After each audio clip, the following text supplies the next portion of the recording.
Hiya! So this is my Vytronix 2.9 super duper, all singing, all dancing vacuum. I bought it because I kept getting tangled up in the real vacuum cleaner with the cable. But the other day I spilt some icing sugar. You can see it's in there. But what happened was 2.96 volts. What happened was, listen.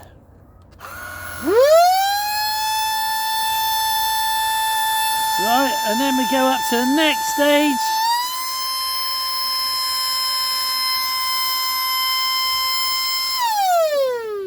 Thank fuck for that. So I've been on to Vytronix. They gave me all this information about take the battery out, wipe the battery, check the head, check up the flue, see if there's anything there. Yeah, that's all well and good. And then I thought, well, let's have a look, see what's going on here.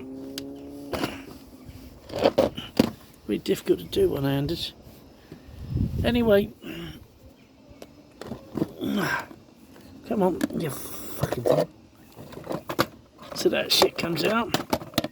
Right. This thing comes out. Right. It all looks super duper, electronically super. There's nothing in there. That's all there is, them holes. Right. It's alright stopping stuff like that getting up. But the powder, I went straight up and into the motor. No HEPA filters, no nothing.